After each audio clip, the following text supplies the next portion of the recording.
Hey folks, we're jumping over to geopolitics now. We're going to wrap up geopolitics while we're at it here. Now remember, I already covered the first couple of slides of geopolitics in class, so I already covered this first one. Remember, it's the effects that geography has on world politics and diplomacy. It's led to a number of geopolitical theories. A lot of them are based on the concept of survival of the fittest. Different geographers believe they knew the best way to achieve success for their country and to help them to become a world power. It led to a lot of competition between states to create empires based on these theories, and it's some of the causes that lead to World War I, World War II, and the Cold War. So again, we started with Friedrich Ratzel. He's one of the members of the German school, which is the first geopolitical school. They developed something called the organic theory. Remember, the basics of the organic theory is states are run by organisms, humans. The natural behavior of organisms is to survive. So a state should create the conditions by which organisms can multiply and survive. The key for that, the organic theory says, is in order for organisms to spread, they're going to need resources in order to do so, and they're going to need space. And so therefore, what organic theory says a country should do is it should expand outward. It should take over its neighbors. By doing so, and then forcing your neighbors off of that land, you're creating more space for your organisms, your people, to move into. You're also acquiring more resources that they can then use to grow and survive. Ratzel used the term Lebensraum, which means living space, that a country needs in order to continue to expand. And so therefore, according to this theory, survival is based on growth. In order to survive as a country and as a group of organisms, you must continually expand, take over more territory, give yourself more living space, and more resources to consume. So it supports the aggressive conquest of neighbors. The idea here is the territory gives the state more political power than they had before. They have more land to expand into and grow their population. They have more resources with which to feed that growing population. They can then dominate their political rivals, their neighbors, even further, and in theory, continue to grow and take land from them even more. This theory was very popular in Europe during World War I and World War II. It's one of the reasons why a lot of countries formed alliances in World War I that eventually led to a small conflict turning into a worldwide European conflict.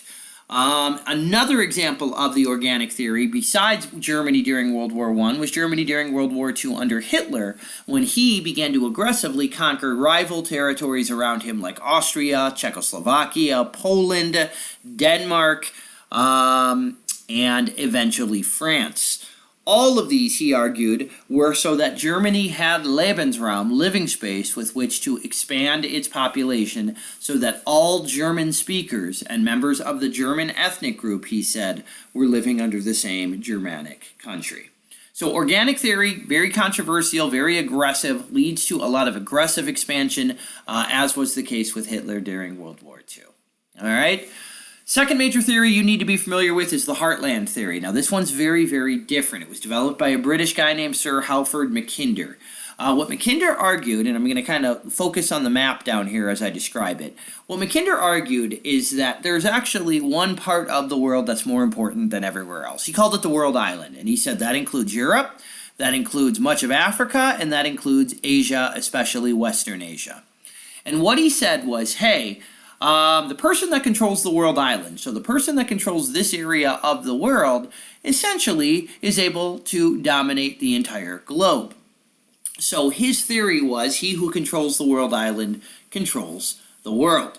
And what he said was the best way to control the world island was to control this area up here. Now to him, this is the heartland of the world island. It includes Eastern Europe and portions of Russia today. He argued that area was the most important place in the world island to hold on to. It was the key to global control. And by the way, he called that the pivot, all right? If you control that area, the heartland or the pivot, then you're able to give yourself an advantage to control all of the world island. And remember, if you control all of the world island, right, you control the world. Now, in order to protect the pivot or the heartland up here, Mackinder argued that you had to do very specific things. One, you had to build up and have a strong land army. You had to be a strong land power, which meant you had to have a strong army with which to defend the heartland. Because, he said, it's going to take a strong army to defeat you. If you're defending the heartland, which is this area right here, you're surrounded on all sides by land. And so a country with a strong navy, that's not going to help them to conquer the heartland, Mackinder said, because they're still going to have to land their armed forces here, right? And then they're going to have to march across Europe. And then in theory, they're going to need to conquer the heartland from you. I mean, let's face it, in order to protect this area, you're going to have a large land army to do so. Because again, even if you fight against somebody with a strong navy, well, their navy has to stop here, and they're going to have an army to defeat you. Well, if you've got the strong land army, right, then they can never take it from you. So the key, Mackinder said, was to control the heartland. In order to do that, you had to have a strong land army. You had to be a strong power. Now, hey, you might say to yourself, well, why couldn't the Navy just sail up here and attack the heartland from the top, from the north?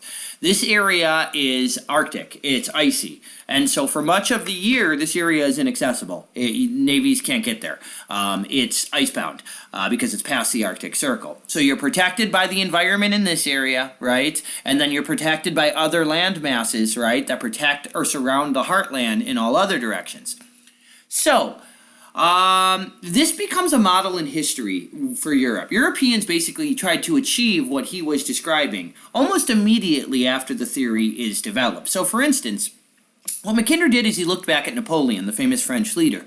Napoleon conquered all of Europe and then tried to conquer Russia.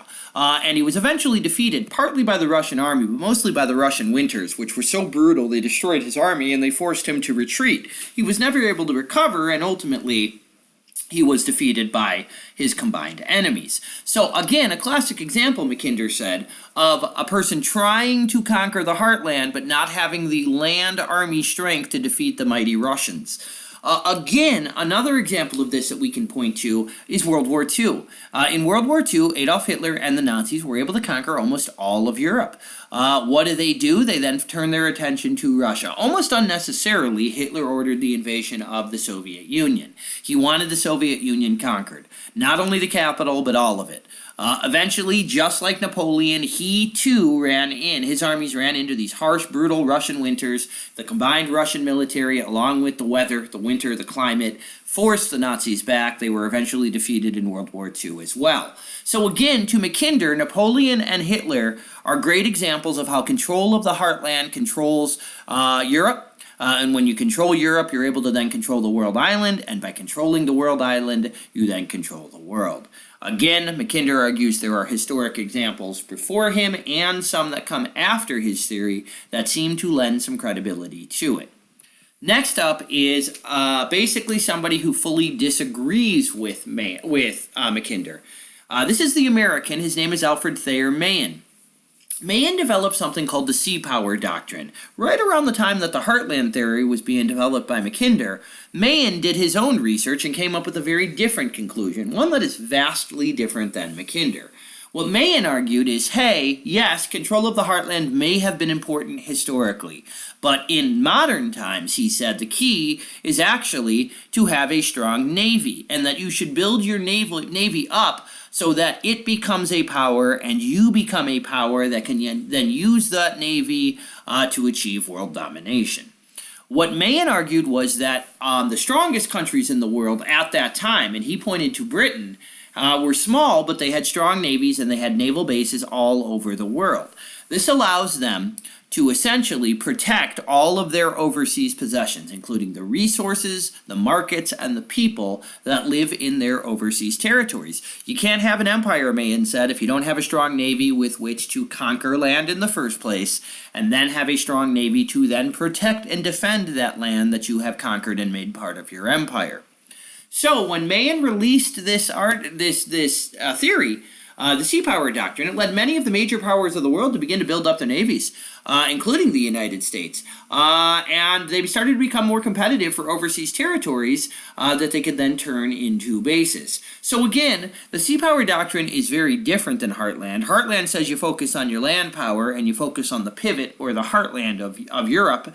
Whereas Mahan argued, the heartland maybe was important in the past, but nowadays it's all about having a worldwide empire, and it's all about having military bases and possessions around the world that you can use your navy to respond to any problem you experience.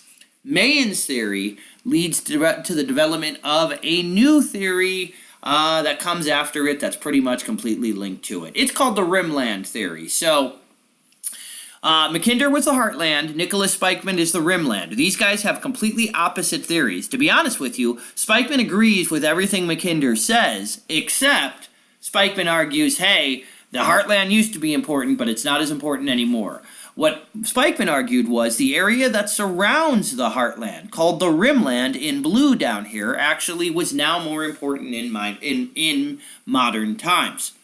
What Spikeman argued, and he borrowed this from Mahan, was that since the Rimland was where all the ports were located and all of the access to the oceans was located, and oceans are key for resources and trade in modern times, that you really didn't need to have a strong army anymore. You really didn't need to control the Heartland. To be honest, you needed to control those ports, which meant you should control the area around the Heartland that Spikeman called the Rimland.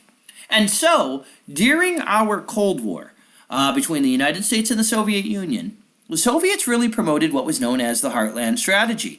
They protected the Soviet Union and Eastern Europe, and they refused to give those areas up to the United States and our democratic allies. So that area was dominated by the Warsaw Pact. That was the area that included the Soviet Union and the communist governments of Eastern Europe. And they defended and held on to those with absolute dedication.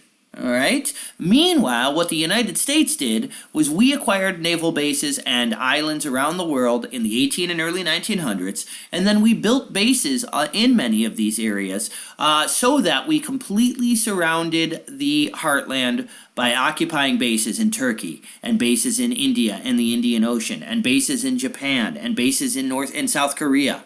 And bases in Taiwan, right? And so what we've done is we've essentially created almost like an umbrella of different naval bases that surrounded the Heartland. And we were cool with keeping communism where it was during the Cold War, but the moment it tried to spread outward, the United States would refuse to allow that. The U.S. used a policy called containment, which said communism needs to stay there during the Cold War. If it tries to spread into the Rimland, we're going to actually fight against it. That's why the U.S. went to war in Korea, because communism was threatening to spill into Korea, which is located, according to Spikeman's theory, in the Rimland area. We fought a war in Vietnam down here, right? Because again, communism was about to spread out of the Heartland and into a Rimland area, which the United States did not want to see. So during the Cold War, the Soviets developed a policy that really supported protecting the Heartland. We supported a policy called containment, that really created a series of naval bases around the world that surrounded the Heartland to prevent communism from spreading into any Rimland areas. So I hope you can see how geopolitics has really strongly affected how the countries of the world fought the world wars and how they fought the Cold War between the United States and the Soviets. These theories are not accurate today. We know there's a lot of other factors that come into becoming a world power besides just geography. But geography definitely has some truth to it, some accuracy here. So these theories are partially accurate without being completely so. Mr. Majewski signing off here, and have a great one, folks.